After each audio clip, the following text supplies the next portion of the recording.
Selamat pagi, Dr. Andika Rafli, spesialis onkologi radiasi konsultan.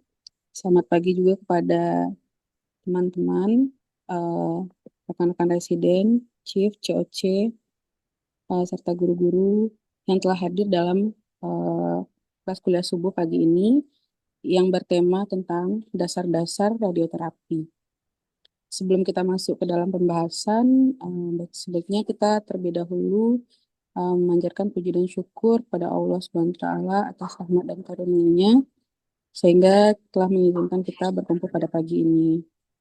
Lalu salat beriringan salam kita haturkan pada Nabi besar Sallallahu Alaihi Wasallam Muhammad Sallallahu Alaihi Wasallam yang telah membawa umatnya dari alam kegelapan menuju alam yang terang benderang seperti yang kita rasakan pada saat ini.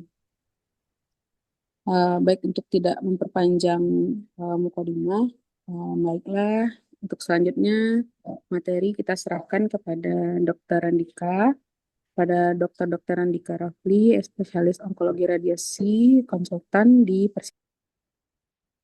Baik, Assalamualaikum warahmatullahi wabarakatuh. Terima kasih banyak Dokter Dara. Eh, pada subuh ya, subuh subuh pagi ini saya akan menyampaikan bahasan tentang radioterapi sebagaimana yang diminta oleh Dr. Rahmat Taufik kemarin. Jadi lebih ke overview secara menyeluruh apa-apa saja tentang radioterapi dan eh, keterkaitannya jadi kita akan bahas pertama ya radioterapi itu apa, jenis-jenisnya apa, bagaimana cara kerjanya, apa saja teknologi yang ada, bagaimana cara proses pengerjaannya dan juga peran radioterapi terkait pada kasus-kasus yang sering ditemui pada eh, profesi bedah. Nah, jadi untuk secara terminologi, bidang ilmu untuk radioterapi itu adalah onkologi radiasi. Jadi eh, onkologi radiasi merupakan cabang dari ilmu onkologi. Secara garis besar, onkologi itu ada tiga: onkologi surgeon, onkologi bedah, onkologi medik, dan onkologi radiasi. Kita adalah disiplin ilmu yang mempelajari tentang penyebab, pencegahan, pengobatan kanker, dan yang terkait dengan spesialisasi menggunakan radiasi sinar pengion. Radioterapi sendiri merupakan tindakannya. Secara prinsip, radioterapi itu kita mencoba memberikan dosis yang sebesar-besarnya pada tumor atau pada target, dan kita mengusahakan dosis seminimal mungkin pada jaringan sehat di sekitarnya. Nah, tidak semua sinar atau radiasi itu bisa digunakan memiliki efek biologis. Jadi kita klasifikasikan sinar itu ada sinar pengion dan sinar non-pengion. Sinar pengion berarti dia memiliki kemampuan untuk mengionisasi ikatan kimia dan memiliki efek biologi. Sedangkan sinar non-pengion tidak memiliki efek biologi karena kekuatannya tidak cukup untuk mengubah ikatan kimia baik pada sel maupun pada organel-organel yang ada di dalam tubuh makhluk hidup. Nah, jadi eh, informasi-informasi terkait apa namanya eh, WiFi menyebabkan apa namanya menyebabkan kanker, hal-hal sinyal-sinyal eh, tidak terbukti menyebabkan efek biologi. Sedangkan yang memiliki efek biologi, yang energi yang paling rendah itu berada pada sinar UV. Itu yang sinar kita dapatkan dari paparan matahari. Dan sinar yang didapatkan dari listrik itu disebut dengan X-ray. Nah, itu yang biasanya kita gunakan kepada eh, saat mengambil imaging radiologi. Dan pada linear accelerator, energi ini bisa ribuan kali lebih kuat. Jadi kalau untuk radiologi, itu energi X-ray-nya kilovolt. Sedangkan untuk radioterapi, energinya megavolt. Nah, untuk energi yang bersumber dari sumber alam, sinar pengion sumber alam itu kita sebut dengan gamma ray. Nah, itu yang biasanya pada iridium, pada kobalt 60, dan mereka bisa memecah ikatan kimia dan menyebabkan kerusakan DNA. Secara jenis, ada tiga kelompok radioterapi ya, berdasarkan dari cara kerjanya. Yang pertama itu kita sebut dengan teleterapi, atau kita sebut juga dengan istilahnya external beam radioterapi atau EBRT. Nah, external beam radioterapi berarti sumber radiasinya berasal dari luar tubuh. Contohnya pada telekobalt, kobaltnya ada di mesinnya di sini. Kemudian ditembakkan ke tubuh pasien dan menembus tubuh pasien.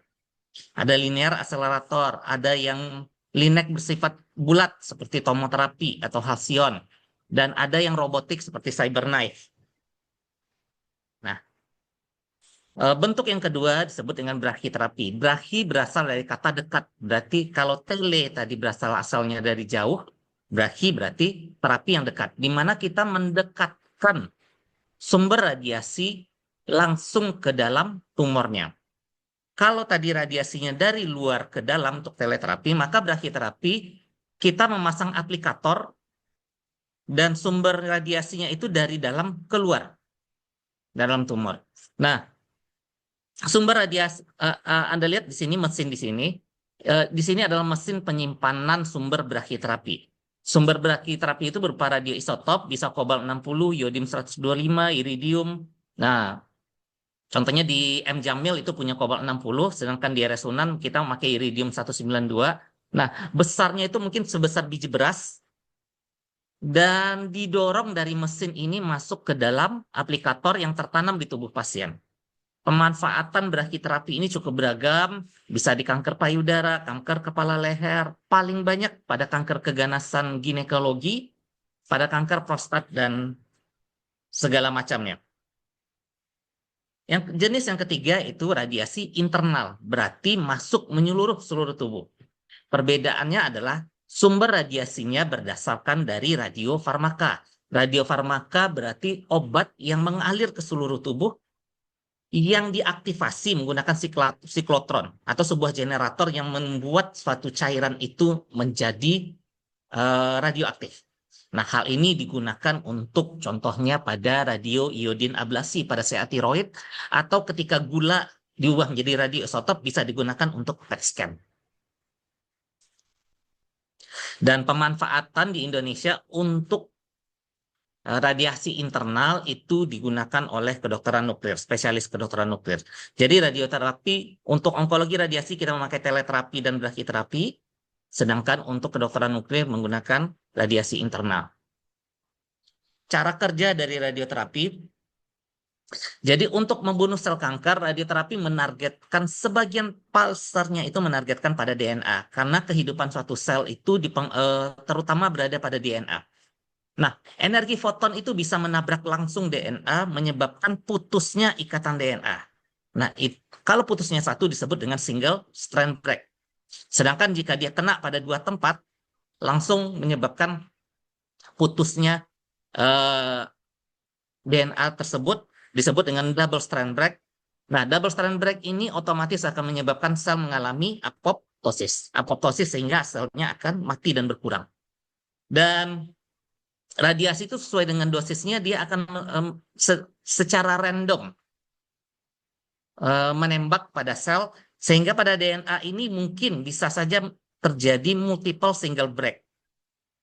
Bisa berada satu titik ini, kemudian di titik yang lain, dan kerusakan yang banyak menyebabkan sel itu akhirnya memilih tidak bisa diperbaiki dan terjadi apoptosis. Itu direct effect. Nah, yang paling banyak malah terjadi efek itu disebut secara indirect, di mana sel kan paling banyak itu terdiri komponennya adalah air, terutama di dalam nukleus yang di dekat DNA itu juga ada molekul air. Ketika molekul air ditabrak oleh energi X-ray atau gamma ray, itu disebut dengan foton, maka terjadi eksitasi sehingga molekul air itu berubah menjadi H2O2. H2O2. Nah, H2O2 ini kemudian juga elektron yang terlepas dan juga oksigen radikal itu memiliki kemampuan untuk melepas kolagen. Jadi satu foton itu bisa menyebabkan komponen radikal bebas yang cukup banyak, dan usia dari radikal bebas ini lebih panjang dibandingkan foton yang memutuskan langsung pada ikatan DNA. Dan pada akhirnya juga menyebabkan putusnya rantai DNA dan menyebabkan kematian sel. Nah, kanker mana yang cocok untuk radioterapi? Nah, itu kita sebut dengan radiosensitivity. Nah, secara prinsip, hal yang mempengaruhi radiosensitivitas itu ada faktor internal dan faktor eksternal. Faktor internal itu berdasarkan rumus hukum Bergouni dan Tribundau, di mana sel yang dianggap radiosensitif dipengaruhi oleh karakteristik yang pertama, kecepatan sel itu membelah. Semakin cepat sel itu membelah, dia semakin sensitif. Kemudian tingkat metabolismenya. Semakin tinggi tingkat metabolismenya, semakin besar sensitivitasnya. Dan derajat diferensiasinya. Jadi, sel-sel yang memiliki diferensiasi rendah, sel kanker dengan poor diferensiasi, itu akan lebih sensitif dibandingkan sel dengan karakteristik well differentiated. Termasuk juga pada jaringan normal. Jaringan normal kan ada stem cell, sel progenitor, sel matur.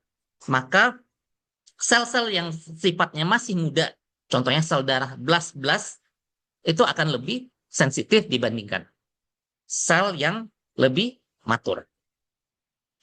Dan well nourished, sel-sel yang mendapatkan cukup metabolisme, cukup energi, cukup makanan. Makanya untuk radioterapi, responnya akan lebih baik pada pasien-pasien dengan faktor gizi yang baik. Faktor gizi yang baik dan juga oksigenasi yang baik. Oksigenasi yang baik biasanya kita nilai dengan apakah pasien mengalami hipoksia, saturasi, dan juga tekanan O2 pada kita bisa nilai pantau dari HB. Nah, pasien dengan HB di bawah 10, maka tekanan oksigen pada jaringan akan jauh berkurang sehingga menyebabkan sensitivitas radioterapi itu turun menjadi sepertiganya. Makanya kita pada pasien-pasien yang akan menjalani radioterapi, kita usahakan HB-nya di atas 10, jika bawah di 10 maka kita lakukan transfusi. Nah, beberapa penelitian mencoba mengelompokkan jenis sensitivitas ya. Ini surviving faktor 2%. Jadi penelitian pada germline, pada in vivo mencoba melihat jenis-jenis kanker diberi dosis yang sama.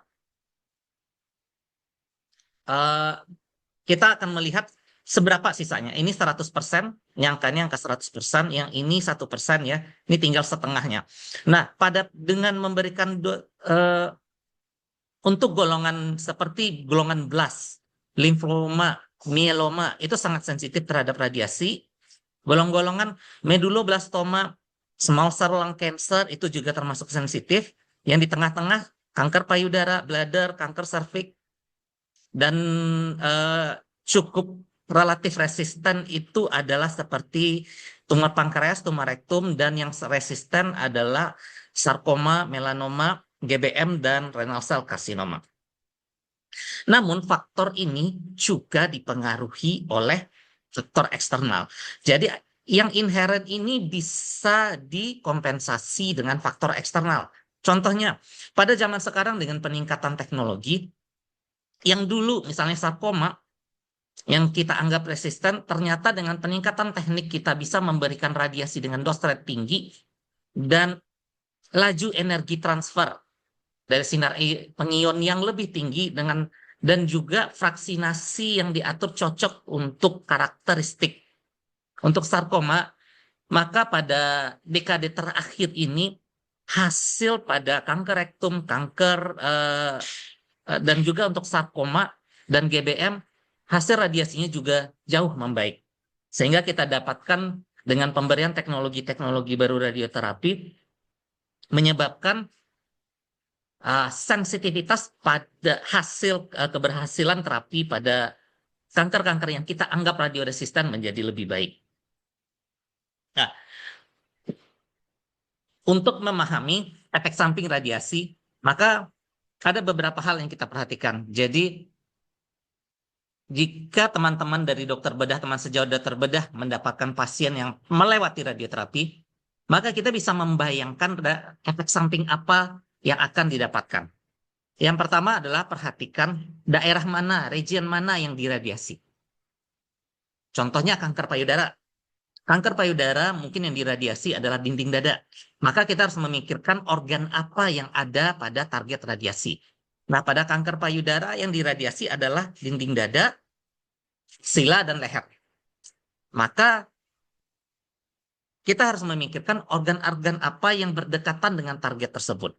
Yang berdekatan adalah misalnya pinggir luar dari jantung, pinggir luar dari paru, kulit, kemudian leher. Leher mungkin esofagus masuk di sana. Maka efek samping radiasi itu kita anggap predictable, bisa kita perhitungkan, kita perkirakan dari awal. Maka pada kanker payudara efek samping yang mungkin pada kulit bisa berupa dermatitis, pada paru bisa pneumonia, pada leher bisa terjadi esofagitis. Jadi tidak akan ada mual muntah atau kerontokan rambut pada penyinaran radioterapi kepala leher. Dan juga sangat bergantung pada dosis yang didapatkan pada organ-organ tersebut. Kita lihat pada organ tersebut dia terdapat berupa sel apa. Contohnya, pada kulit dia merupakan sel epitel. Nah, sel epitel itu pada dosis 50 gray bisa terjadi efek samping.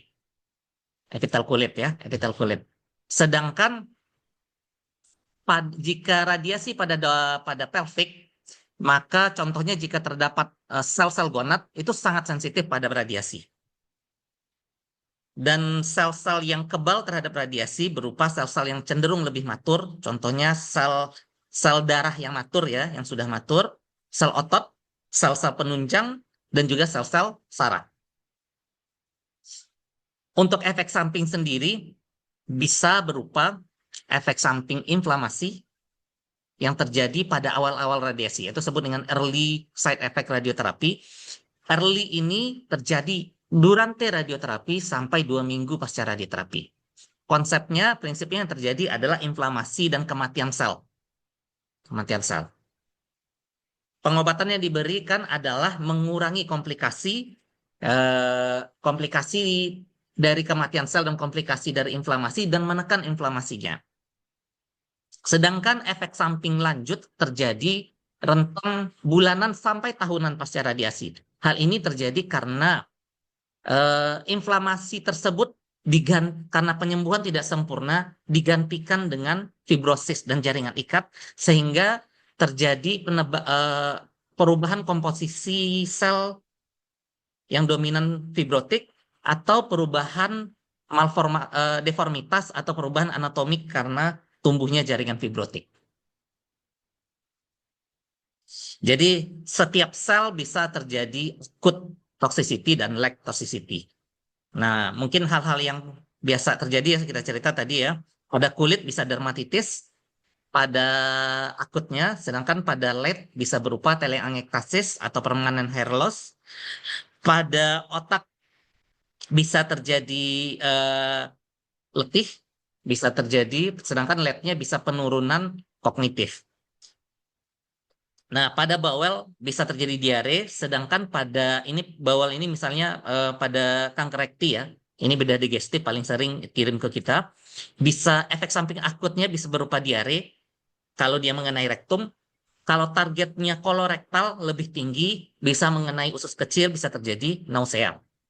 Nah, pada dosis yang sangat tinggi, bisa terjadi struktur ulcerasi dan fistula.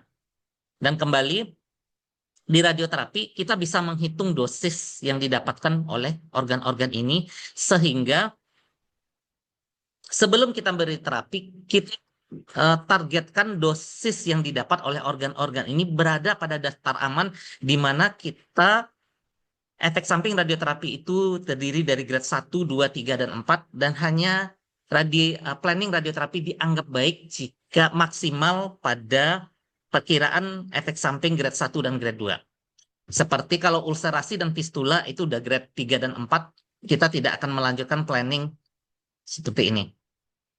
Pada teknologi radioterapi yang canggih sekarang, hampir tidak ditemukan lagi efek samping grade 3 dan grade 4. Nah, secara biologi ada konsep yang disebut dengan 5R radiobiologi atau 5R radioterapi. Yang pertama, radioterapi itu diberikan pada dosis terpecah ya. Jadi misalnya kita berikan teman-teman sejawat mungkin sudah dengar radioterapi itu diberikan 25 kali, 35 kali, 10 kali. Kita tidak memberikan secara langsung dosis itu sekali beri, namun kita berikan pada dosis terpecah. Tujuannya adalah jeda di antara radiasi itu memberikan kesempatan untuk sel melakukan perbaikan. Ini bermanfaat untuk sel normal. Proses perbaikan sel normal itu lebih baik daripada proses perbaikan sel kanker. Jadi dengan memberikan jeda itu memberikan kesempatan sel normal untuk sembuh kembali, tapi timing untuk radioterapinya kita berikan sedemikian rupa, sel kankernya belum banyak perbaikan, kita sudah berikan radiasi berikutnya. Berikutnya lagi, sebagaimana hukum Tribondau tadi, sel yang toksik atau mendapatkan oksigen itu lebih respon terhadap radiasi dibandingkan sel yang hipoksik. Nah, ketika kita radiasi, sel yang mendapatkan oksigen ini dia akan mati, sehingga terjadi apoptosis. Nah, pada setelah radiasi, karena berkurangnya jumlah sel yang oksik ini, maka sel hipoksik ini akan menjadi oksik kembali. Nah, terjadi perputaran populasi sel yang mendapatkan oksigen dan yang tidak mendapatkan oksigen. Sehingga seiring waktu sel kanker itu akan semakin berkurang dengan pemberian dosis terpecah.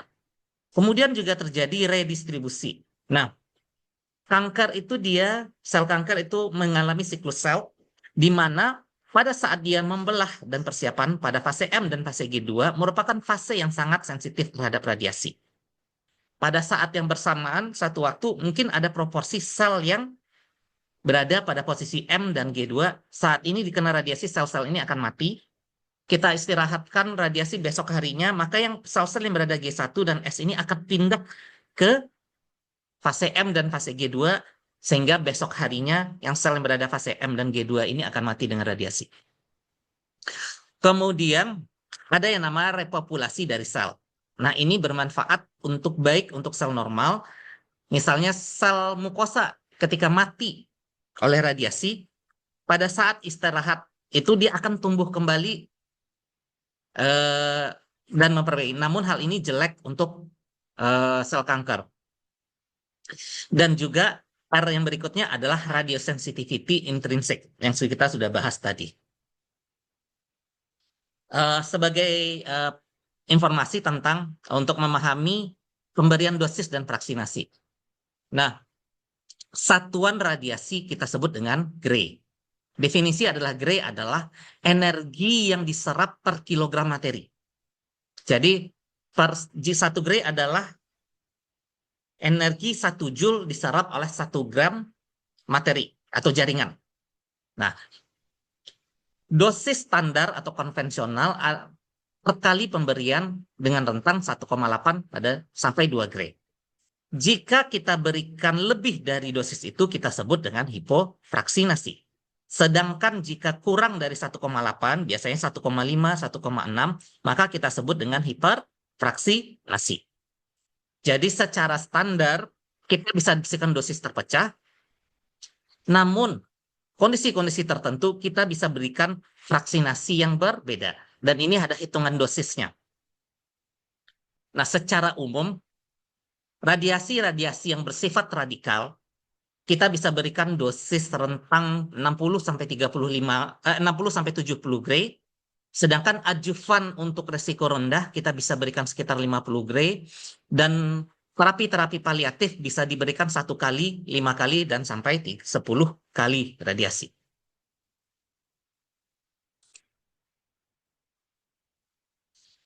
Berikutnya tentang teknologi radioterapi. Nah, ini sangat penting sekali diketahui oleh teman-teman sejawat dokter bedah karena radioterapi ini atau onkologi radiasi merupakan cabang ilmu yang perkembangan teknologinya sangat pesat karena berbasis pada komputerisasi dan berbasis pada mesin. Di mana perkembangan teknologi tersebut, software dan mesin ini bersifat eksponensial pada zaman sekarang dengan kecanggihan teknologi termasuk software dan termasuk dengan artificial intelligence juga, sehingga banyak informasi teknologi-teknologi dekade kemarin, 2000 tahun 2000 kemarin sudah tidak dipakai lagi sekarang. Data-data teknologi, penelitian-penelitian, informasi yang kita dapatkan 10 tahun yang lalu itu sudah tidak dipakai lagi. Maka sangat penting informasi berkaitan dengan radioterapi harus kita cari apakah itu sudah teknologi terbaru. Contohnya ya, mungkin salah satu yang kita informasikan zaman dulu pada HCC, hepatosel karsinoma itu tidak pernah diradiasi.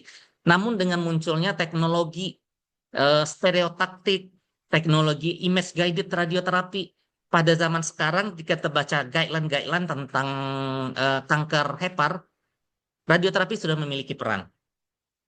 Hal ini disebabkan karena meningkatnya kemampuan radioterapi untuk konform, berarti membentuk sesuai dengan tumornya, meningkatnya teknologi imaging sehingga kita bisa melakukan targeting berdasarkan 3 dimensi, 4 dimensi, bahkan kita melakukan targeting berdasarkan biologi.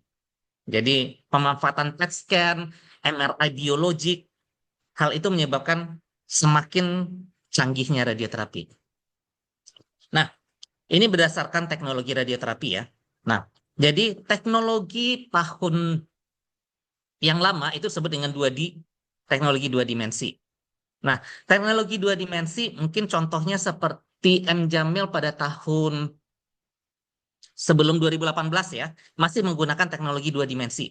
Nah, ini adalah teknologi yang dipakai pada tahun 1980-an.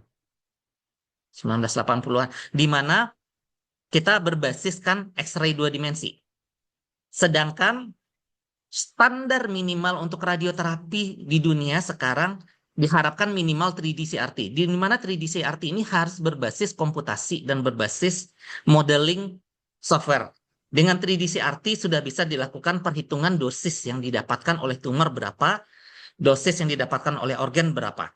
Sehingga kita bisa perkirakan beam-nya bisa dihitung secara virtual. Ini merupakan teknologi sejak tahun 1960-an sampai 1980-an. Nah, di M. Jamil sendiri, mungkin sebagai gambaran, M. Jamil sekarang teknologinya 2,5D.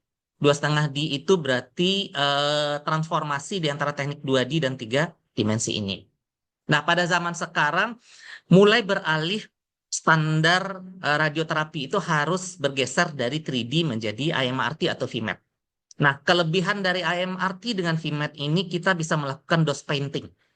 Kalau 3D ini dosis yang didapatkan homogen, maka pada IMRT dan VMAT konformitasnya lebih tajam, bentuk radiasi itu bisa diukir sesuai dengan bentuk tumornya, dan kita bisa memberikan dosis yang berbeda terhadap target dan juga bisa melakukan sparing yang lebih besar.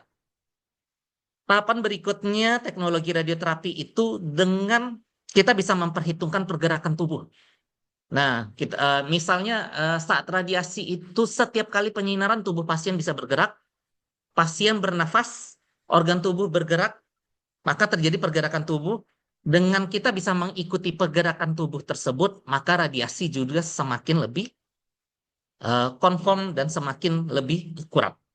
Nah, pada standar IMRT dan VMAT ini, maka pada organ-organ rentan akurasi radioterapi adalah 5 mm sampai 3 mm. Sedangkan untuk stereotaktik radioterapi itu akurasinya kita yang tolerable itu adalah 1 mm. Nah, teknologi yang lebih baru lagi yaitu partikel terapi. Partikel terapi seperti karbon ion atau teknologi proton terapi menyebabkan radiasi yang lebih tajam lagi, dan juga ada yang disebut dengan adaptif radioterapi, contohnya dengan MR-Linac. Linac yang terintegrasi dengan MRI sehingga bisa mengikuti pergerakan tubuh secara real time.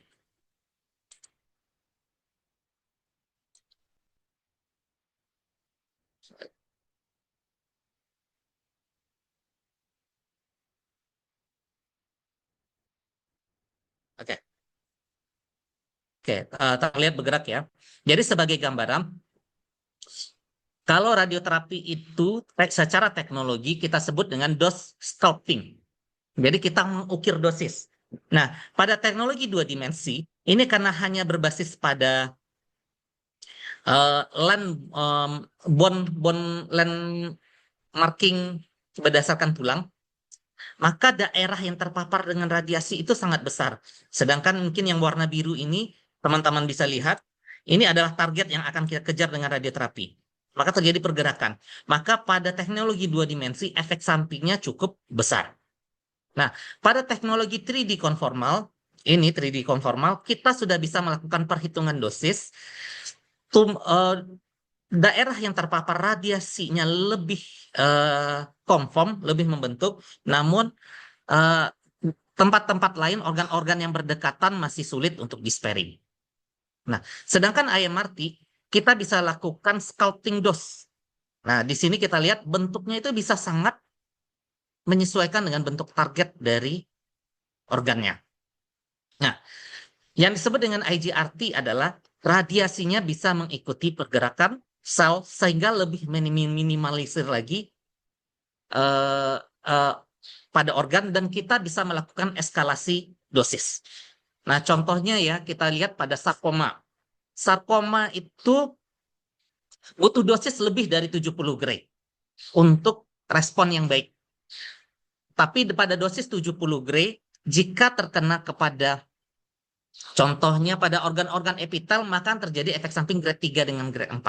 Dengan teknologi image guided radioterapi dan adaptif radioterapi ini, kita bisa melakukan radiasi pada kanker-kanker yang radio resisten dengan memberikan dosis yang sangat besar sampai 100 sampai 120 gray tanpa menyebabkan kerusakan pada organ di sekitar. Nah, teknologi brachytherapy sendiri juga sangat berkembang. Dengan teknologi yang pertama itu kita menggunakan remote afterloading. Remote afterloading berarti radiasinya diberikan secara remote control dengan pemasangan aplikator. Nah, ini contoh-contoh aplikatornya ya. Contohnya pada aplikator ginekologi, bisa kita gunakan pada head and neck cancer dan juga pada CA prostat atau sarkoma. Dan brachytherapy sendiri ada dua macam, ada yang berbasis 2 dimensi dan berbasis 3 dimensi. Karena di Sumatera Barat ini kita ada yang di Unan sama di M Jamil ya, maka di M Jamil itu brachyterapinya berbasis 2 dimensi, sedangkan kalau yang di Unan berbasis 3D. Bedanya apa? Kalau berbasis 2 dimensi sama seperti tadi ya, kita tidak bisa menghitung dosisnya dengan baik. Kita hanya bisa menghitung dosis titik. Maka kita tidak bisa mempertanggungjawabkan dosis yang didapatkan oleh organ. Sedangkan yang berbasis 3D, seperti di gambar ini, kita contoh ini nih ya, pada kanker ginekologi misalnya, pada sarkoma uteri. Kita bisa perhitungkan dosis yang didapat oleh bladder dan organ-organ yang di sekitar, sehingga kita bisa meyakinkan saat brachyterapi, efek sampingnya akan minimal. Nah, ini contoh brachytherapy SIT yang dilakukan pada kanker prostat. Berikutnya, yang pertanyaan yang sering ditanyakan oleh dokter bedah satu lagi adalah apa sih beda Linac dengan Cobalt? Nah, jadi ini mesin Linac, mesin Cobalt secara sekilas kelihatannya mirip-mirip ya, sama-sama punya meja, sama-sama punya gantry. Perbedaannya adalah secara sumber, kalau Linac itu dihasilkan oleh listrik, sedangkan Cobalt dihasilkan oleh zat radioaktif. Karena Linac, karena dihasilkan oleh listrik, kita bisa manipulasi energinya sehingga energinya itu bisa beragam. Kita sesuaikan dengan kebutuhan mulai dari energi daya tembus rendah sampai daya tembus tinggi. Sehingga kita bisa manipulasi. Sedangkan kobalt tidak bisa dimanipulasi. Dia fix pada 1,25 mega elektron volt. Secara presisi, berkas energi X-ray itu lebih tajam. Jadi kita sebut dengan penumbra, yaitu daerah abu-abu antara target dengan non-target. Pada Linac, berkas hamburannya sangat tajam sehingga bisa dilakukan teknik modern seperti IMRT, IGRT, dan SBRT. Sedangkan pada telekobalt terdapat berkas hambur yang kurang tajam. Ada sekitar 2 sentian di sekitar daerah target dan non-target. masih mendapatkan energi sehingga sulit dilakukan teknik presisi tinggi. Dan kemampuan untuk konformitas pada linek itu lebih tinggi dan juga melindungi kulit untuk kosmetik itu jauh lebih baik dibandingkan pada kobalt. Dan untuk tumor-tumor yang berada pada letak dalam, contohnya pada pasien-pasien kanker rekti yang beratnya di atas 60 misalnya. Berat 60 mungkin lebar badannya lebih dari 30 cm atau 40 cm, maka daya mesin dengan daya tembus tinggi akan lebih baik dibandingkan kobalt dengan daya tembus yang lebih rendah. Kelebihannya adalah kobalt itu harganya jauh lebih murah dan cenderung digunakan pada negara-negara berkembang. Sedangkan negara maju sudah tidak memakai lagi kobalt karena secara perizinan, secara infrastruktur itu lebih kompleks dan biaya lebih tinggi dan juga biaya pemeliharaan yang sangat besar. Sedangkan untuk kobalt perlu pembuangan limbah radionuklir yang dilakukan setiap 5 tahun. Selanjutnya kita lihat tahapan radioterapi. Nah, ketika pasien dikonsul radioterapi, apa yang dilakukan? Yang pertama kita lakukan asesmen ulang, karena kasus yang paling banyak sampai ke kita adalah kasus kanker. Maka kasus kanker itu per rentang waktu, per 3 bulan, per 6 bulan, jika asesmennya itu bisa berubah. Bisa terjadi perubahan klinis yang terjadi pada pasien. Kemudian tahapan berikutnya kita lakukan simulasi. Nah, ini yang disebut dengan CT simulasi. CT simulasi, kemudian kita lakukan contouring, penentuan target, dan melakukan planning di software, dan melakukan delivery. Kemudian kita lakukan pemantauan follow-up sekali seminggu untuk akut side effect dan juga untuk respon radiasi dan efek samping jangka panjang kita lakukan follow-up. Selanjutnya, pada kasus apa radioterapi terpakai? Kita bisa gunakan untuk kasus definitif. Definitif berarti radioterapi sebagai pengobatan utamanya. Contohnya pada kanker lidah stadium dini, ini bisa operasi saja atau radiasi saja. Bisa pada kanker nasofaring, kanker prostat high risk, dan bisa digabung dengan hemoradioterapi sebagai definitif, contohnya pada kanker nasofaring locally advanced, kanker serviks, dan pada kanker paru resectable. Pada adjuvan, respon adjuvan biasanya kombinasi dengan operasi, paling sering pada kanker payudara, kanker usus, kolorektal, limfoma, definitifnya adalah kemoterapi, radiasi sebagai adjuvan, dan sarkoma definitifnya adalah operasi, radiasi sebagai adjuvan, dan juga pada kasus-kasus emergensi. Nah, kita bahas kasus-kasus yang paling sering di bedah, yang terkaitan dengan bedah dan radioterapi. Yang pertama pada kanker payudara. Nah, pada stadium awal biasanya dilakukan breast conserving surgery dan radioterapi, atau kita sebut dengan BCT, breast conserving therapy, di mana BCS dan radioterapi merupakan satu paket yang tidak terpisahkan. Tujuannya adalah mengurangi kekambuhan lokal dan bisa kita melakukan sparing, conserving, dan secara kosmetik yang lebih baik. Pada stadium lokal lanjut, secara umum dilakukan neoadjuvan kemoterapi dan MRM dan radioterapi adjuvan. Ini ditujukan untuk kontrol lokal dan regional untuk tumor masif. Pada kasus-kasus inoperable, kita juga bisa berikan radiasi neoadjuvan untuk membantu mengubah kasus situasi non-operable menjadi operable. Sedangkan kasus paliatif yang banyak untuk kanker payudara jika terjadi perdarahan, metastasis otak, metastasis tulang, atau nyeri kronis. Berikutnya yang masuk paling sering adalah kanker kolorektal. Kanker kolorektal secara sederhana ya, ini disederhanakan konsep-konsepnya. Kita bisa bagi pada operable atau non-operable.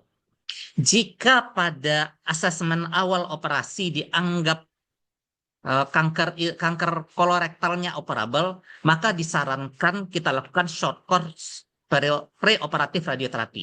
Diberikan radiasi 5 fraksi, jadi selesai dalam 1 minggu. Hal ini akan memberikan hasil operasi yang lebih mudah, dan short course radioterapi ini belum menyebabkan inflamasi, sehingga tidak mengganggu proses surgeonnya melakukan operasi, dan juga meningkatkan kontrol lokal sehingga mengurangi kekambuhan. Pada kasus-kasus non-operable atau stadium lokal lanjut atau pasien yang letak rendah yang pengen dicoba melakukan sparing anusnya atau kita kejar untuk low anterior extension, LARP, maka bisa dilakukan downstaging dengan kemoradiasi long course. Kemoradiasi long course itu diberikan sebanyak 25 fraksi dengan dosis 45 sampai 50 gray dengan konkuren kemoterapi 5FU atau capecitabin yang bersifat dengan capecitabin oral. Dan ini meningkatkan keberhasilan operasi LAR dan juga digunakan untuk post APR, kemoradiasi long course, untuk mengurangi kekambuhan. Sedangkan untuk kasus-kasus paliatif bisa kita lakukan untuk perdarahan, nyeri metastasis, atau pada obstruksi rektal pada tumor-tumor yang inoperable. Pada keganasan kepala leher, ini menjadi catatan penting adalah untuk standar saat ini, karena di dalam kepala dan leher terdapat organ-organ yang sangat vital, contohnya mukosa, lidah, kelenjar ludah, spinal cord, esophagus, jaringan limfe, lensa mata, retina, otak, brainstem. Semua organ-organ ini sangat vital yang bisa menyebabkan kematian atau menyebabkan kecacatan. Maka standar untuk radiasi kepala leher saat ini harus IMRT. Ya, salah satu profesor menyebabkan profesor kami menyatakan jika kepala leher masih diterapi dengan 3D itu suatu kejahatan pada zaman sekarang. Maka teman-teman yang dari ketika mendapatkan pasien ke kanker kepala leher dengan indikasi untuk radioterapi, maka harus dikirim ke center yang memiliki kemampuan untuk melakukan IMRT. Ya, pada stadium dini kita bisa lakukan operasi saja atau radioterapi definitif, tergantung pada operable dan situasi pasien, prefernya kemana. Pada stadium lokal lanjut, kita berikan kemoradioterapi dengan dosis 60-70 dan atau dilakukan operasi dengan radioterapi adjuvan. Nah, ada beberapa hal ketika setelah operasi harus dilakukan penilaian resiko kekambuhan lokal dan resiko kekambuhan regional. Jika terdapat margin positif atau ukuran tumornya T3, maka terdapat indikasi untuk radioterapi. Atau pada kondisi kita mencoba melakukan salvage, menyelamatkan fungsi dari organ tertentu, atau kita lakukan pada rekurensi, kita butuh untuk reiradiasi, atau kita bisa lakukan brachytherapy, contohnya ini ya, ini contohnya brachytherapy kepala leher. Sedangkan untuk paliatif, kita bisa lakukan untuk nyeri, perdarahan, atau resiko obstruksi. Pada kasus yang cukup banyak juga dari bedah adalah soft tissue sarkoma atau tumor jaringan lunak. Nah, tumor jaringan lunak untuk yang ganas itu udah jelas untuk radioterapi, sedangkan untuk yang tumor benjolan yang jinak, jika rekurensi berulang, bisa diberikan juga radioterapi untuk tumor-tumor jinak yang sifatnya rekuren, untuk mencegah rekurensi berulang. Nah, untuk tumor jaringan lunak yang resectable, maka dilakukan operasi definitif dulu. Sama seperti head and neck tadi, jika ada faktor risiko bisa ditambah dengan adjuvan radioterapi. Contohnya, indikasi-indikasinya jika tumor besar, margin positif atau dekat, atau tumor dengan high grade. Kita bisa berikan radiasi 30-33 kali atau dengan berikan brachytherapy. Nah, ini contoh brachytherapy interstisial yang dipasang intraop. Jadi setelah dokter surgeonnya melakukan wide excision, kita langsung pasang aplikatornya di dalam eh, tumor bed, kemudian dilakukan radiasi perioperatif. Dan juga pada kasus-kasus misalnya tumor itu inoperable dilakukan debulking. Nah, jika dilakukan debulking, maka jarak antara operasi dengan radiasinya harus dekat.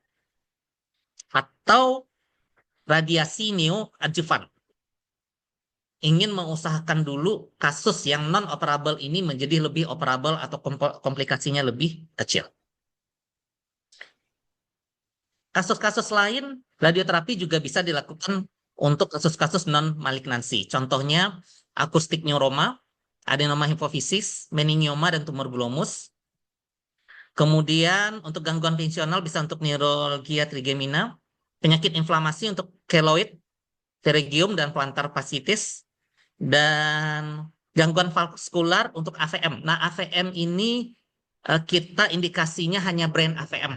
Karena kalau yang AVM yang berada di luar dari CNS, biasanya cukup bagus dengan operasi saja. Dan yang AVM ini untuk yang di CNS adalah AVM-AVM yang non-operable. Kemudian gangguan endokrin seperti ophthalmopathy Graves, ginekomasti juga bisa, dan osifikasi heterotopik dan tumor desmoid. Berikutnya adalah kasus-kasus apa yang dianggap sito atau gawat darurat dalam radioterapi. Yang pertama itu adalah cancer pain, dengan catatan ini cancer pain yang sudah tidak teratasi dengan morfin. Saat terapi konvensional dengan obat-obatan tidak teratasi lagi, maka radioterapi bisa untuk menghilangkan nyerinya. Kemudian impending obstruksi, baik impending obstruksi jalan nafas, impending obstruksi traktus urinarius, traktus digestivus. Untuk tumor-tumor yang impending, sebelum tertreat penuh bisa diberikan radiasi untuk menyelamatkan fungsi organ. Pada cancer bleeding, karena perdarahan kanker itu perdarahan kapiler yang tidak bisa didap, tidak bisa dijahit, tidak bisa di apa radiointervensi, tidak bisa di apa, maka kita bisa berikan radioterapi. Dan juga sindroma vena cava superior yang disebabkan oleh penekanan vena cava karena kanker. Untuk brain metastasis, nah, karena faktor prognosis dari brain metastasis itu adalah pertama adalah KPS dan juga skor awalnya, maka begitu ditemukan brain metastasis harus dilakukan radiasi secepat mungkin untuk meningkatkan survival pasien, untuk memperpanjang usia pasien. Karena keterlambatan seminggu harian dalam radiasi pada brain metastasis itu sangat berpengaruh kepada perbaikan dan juga sisa usia dari pasien. Dan kelebihan dari brain metastasis radiasi whole brain radioterapi adalah kita sangat minim kontraindikasinya. Jadi menjelang pengobatan-pengobatan yang lain, radioterapinya sudah bisa dilakukan. Untuk bone metastasis khusus pada tulang penyangga berat badan dan nyeri hebat. Contohnya pada tulang-tulang vertebrae, pelvic, femur. Tapi misalnya keterlibatan pada tulang metastasis pada tulang iga, jika tidak nyeri maka tidak indikasi untuk radioterapi. Dan juga indikasi yang sangat sito selanjutnya adalah spinal cord kompresi. Jika ada kecurigaan penekanan spinal cord karena tumor, harus dibuktikan dengan gold standarnya MRI, maka setelah tegak diagnosis itu dalam 8 jam harus sudah dilakukan radioterapi untuk mengurangi kemungkinan kecacatan dari pasien, mengurangi kemungkinan paralisis. Nah, mungkin itu pengantar radioterapi dasar dari saya. Saya kembalikan ke Dokter Dara. Terima kasih. Baik, terima kasih kepada Dr. Randika yang telah memberikan materi yang cukup menarik. Pada rekan-rekan residen yang ingin bertanya atau masih belum paham mengenai materi, dipersilakan.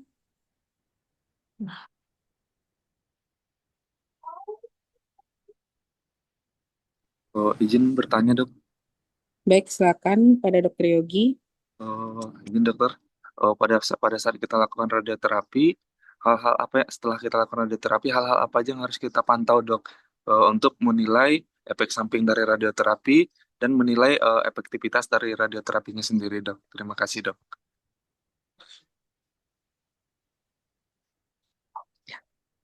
kumpulin dulu atau jawab langsung? Kira? Baik, dijawab langsung aja dokter. Baik ya. Jadi, oke. Jadi hal yang perlu dipantau. Eh, Nah, yang pertama on radioterapi.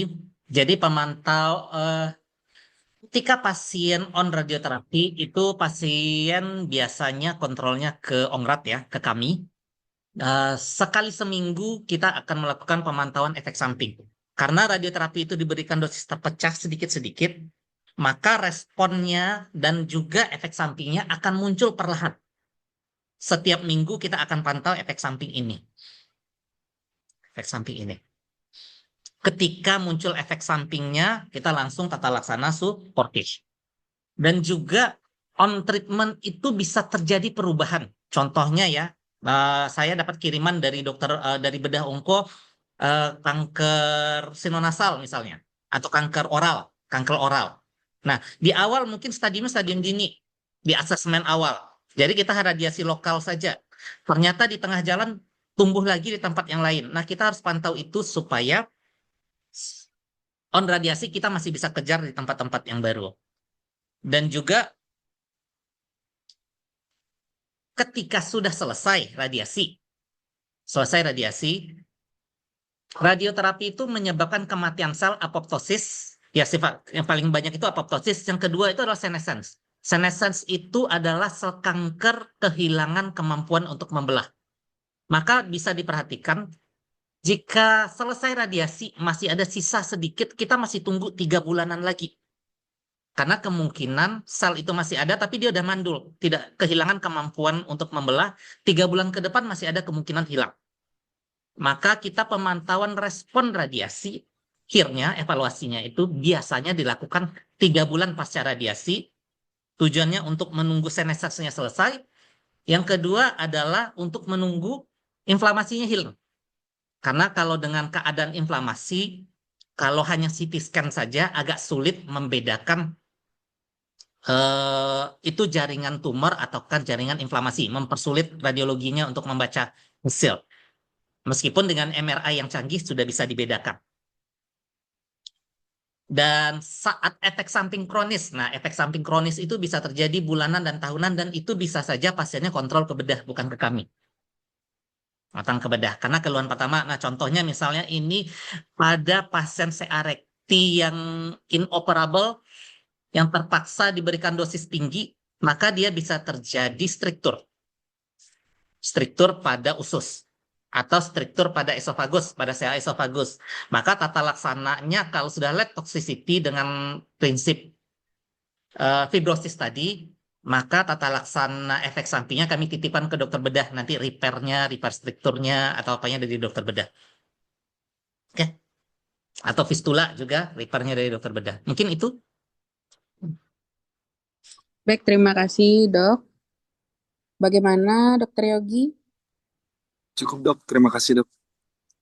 Baik, kepada rekan-rekan residen yang lain yang ingin bertanya, dipersilakan. Atau kepada guru-guru kami juga dipersilakan kalau ingin berpendapat atau mengemukakan pertanyaan, dok. Izin bertanya, Dokter Dara. Ya, silakan, dokter Amir. Terima kasih, Dokter Dara. Terima kasih, Dokter Andika Raffi. Tadi disampaikan di rumah sakit kita itu 2,5 D ya, dok. Peralihan antara 2D ke 3D. Begitu ya, dok, kalau nggak salah dengar. Ya. Mohon dikoreksi.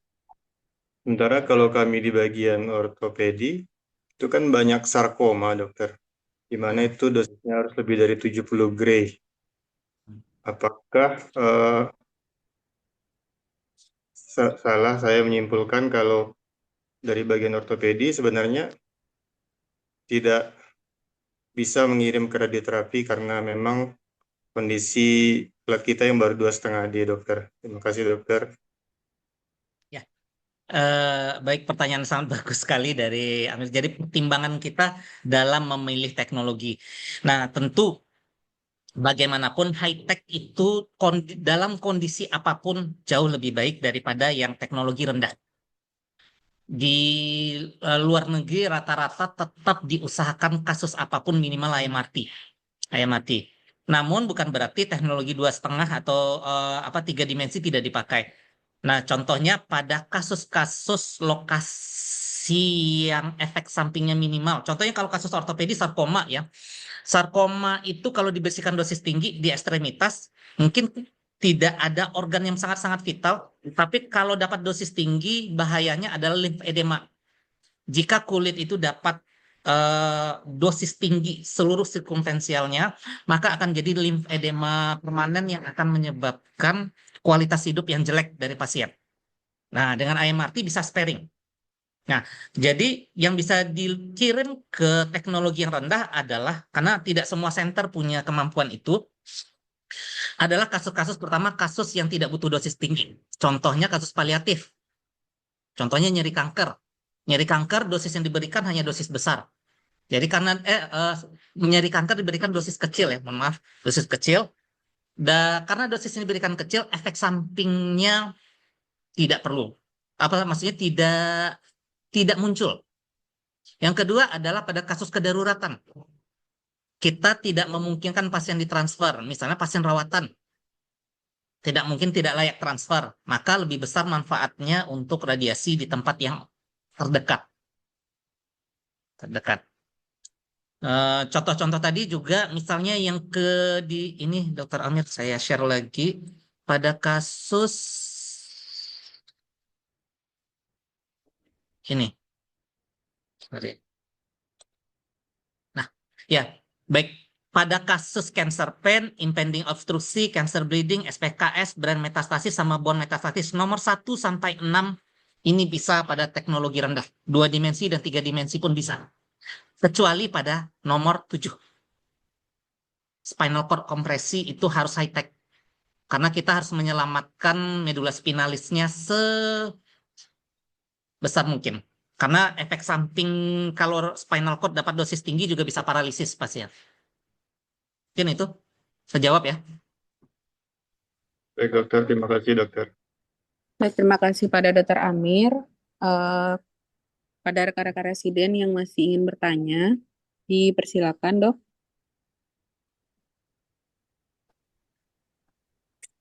Izin dok, izin bertanya dok. Baik, silakan Dr. Agung. Terima kasih dok. Izin bertanya. Untuk radioterapi tadi kan secara dari jenisnya itu bisa ada radioterapi melalui tele atau berahi dan juga atau dari melalui internal radionuklir dok. Kira-kira bisa dijelaskan nggak dok untuk jenis atau tumor atau seperti apa yang harus kita butuhkan radioterapi dan kapan dia butuh radionuklir seperti itu dok. Terima kasih dok. Ya, baik. Bentar ya.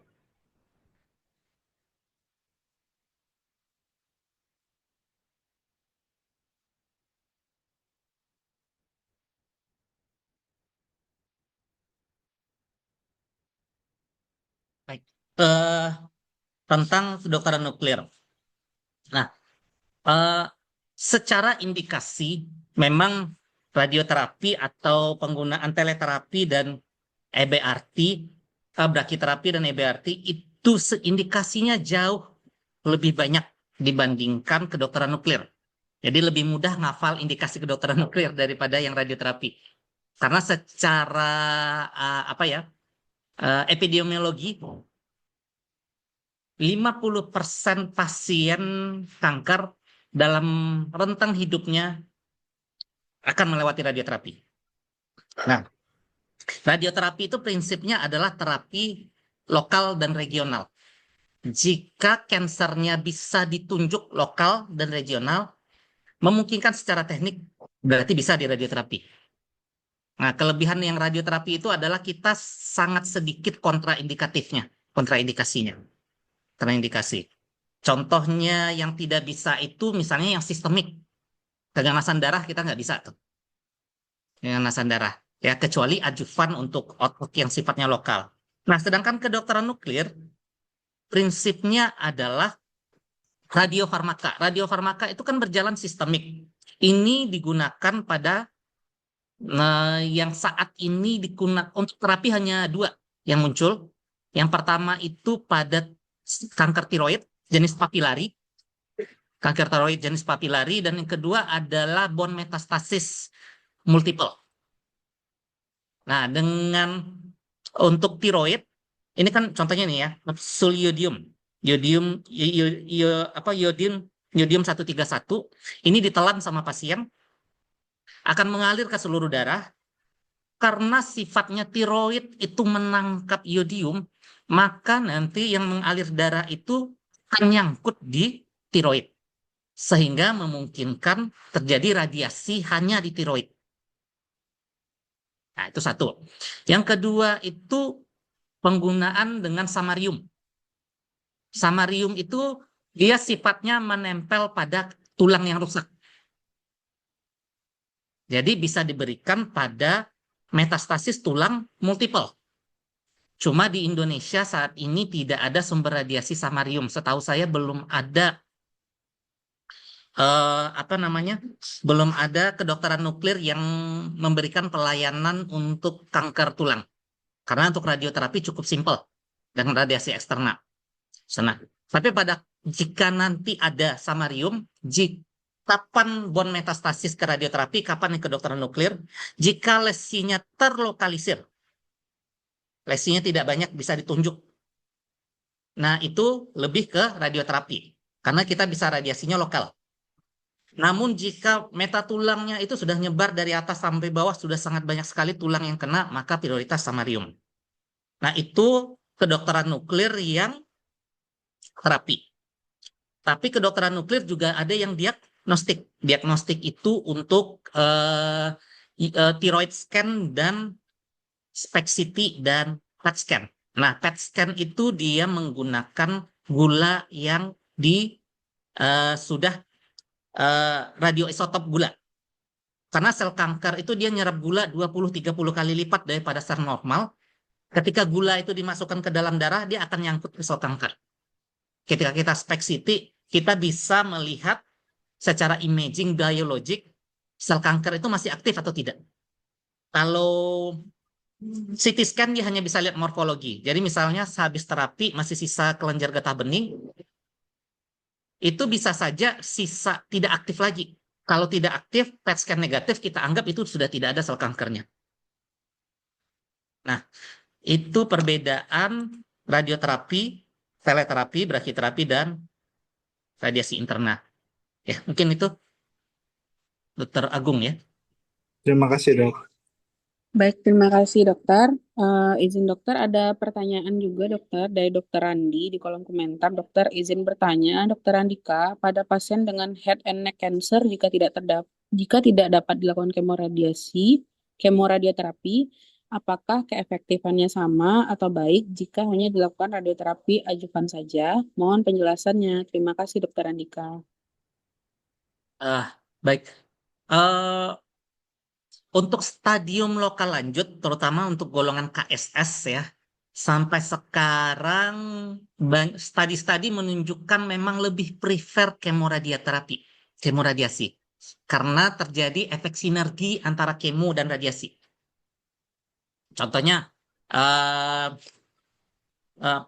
paling sering head and neck cancer itu kita pakai golongan platinum, kemonya alkylating agent. Alkylating agent itu dia merusak ikatan kovalen dari DNA ikatan, sehingga dengan dosis rendah ibaratnya radioterapi dengan kemoterapi 2+2 jadinya 6, terjadi efek sinergis. Dan juga misalnya kayak gini ya, pada head and neck cancer itu meskipun target kita memberikan dosis yang paling tinggi ke tumor, dan dosis rendah pada organ tergantung posisi tumornya. Contohnya pada kayak di gambar ini ya, tergantung pada posisi tumornya. Kadang misalnya kalau dia sangat dekat sekali nempel ke vertebrae ini, kita akan sulit mengurangi dosis pada spinal cord. Sehingga mau tidak mau dosis pada tumornya kita kurangi. Nah, kemoradiasi pada keadaan ini dia bisa mengcover yang kurang-kurang dikit dosisnya. Sehingga pada akhirnya biasanya pada kalau KSS kemoradiasi sama untuk stadium 2 itu ada selisih 5% sampai 8% itu lokal kontrolnya. Tapi kalau tidak memungkinkan ada bisa sekuensial atau kemoradiasi. Sekuensial itu dilakukan terpisah berurutan.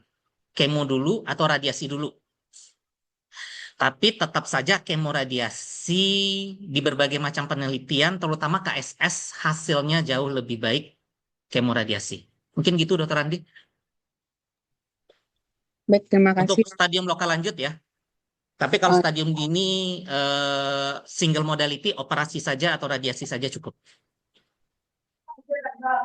Baik, terima kasih Dokter Andi. Sama-sama. Bagaimana Dokter Andi? Sudah cukup, terima kasih Dokter Dara. Masih Dokter Andika. Baik, terima kasih Dokter. Pada rekan-rekan residen yang lain masih ada yang ingin bertanya, Dok?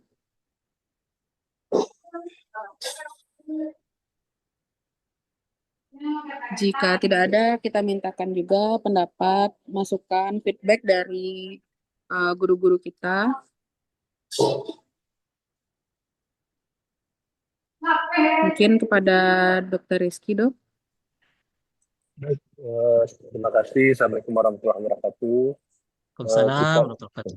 Kita ucapkan terima kasih ya kepada Dokter Rafli ya yang sudah meluangkan waktu pada pagi hari ini berbagi ilmu kepada kita semua.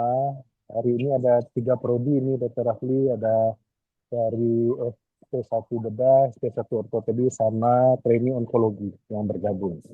Jadi sangat ini ya penjelasan Dokter Rafli tadi saya ikuti dari jam 6 lewat tadi, sangat komprehensif dan sangat penting sekali. Kadang-kadang kita yang basic ini kita lupa, jadi kita tidak tahu apa dasarnya kita meminta terapi, radioterapi dan lain-lain gitu ya. Jadi sangat akan lebih menyenangkan bagi kita mengelola pasien apabila kita mengerti apa dasar-dasar kita meminta itu. Kita ucapkan terima kasih. Semoga apa yang diberikan oleh Dr. Rafli ini bisa menjadi modal kita bersama untuk bisa saling berinteraksi antara bedah dengan radioterapi dalam rangka tentunya lebih meningkatkan kualitas keilmuan kita dan juga dan meningkatkan pengelolaan terhadap pasien kita.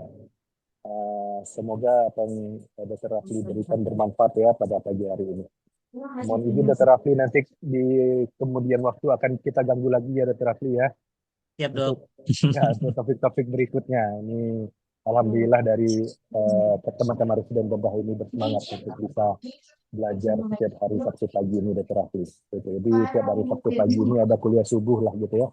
Kita berkumpul bersama secara online untuk saling berdiskusi dengan topik-topik keilmuannya, baik itu bedah ataupun ilmu-ilmu lain yang mendukung gitu ya. Begitu saja, terima kasih ya Dr. Rafli ya. Assalamualaikum warahmatullahi wabarakatuh. Terima kasih Dr. Dara. Silakan. Baik, terima kasih Dokter Rizky untuk sambutannya, masukannya. Kepada rekan-rekan residen lain, apakah masih ada pertanyaan? Jika tidak ada, mungkin kita ucapkan terima kasih yang sebesar-besarnya kepada Dokter.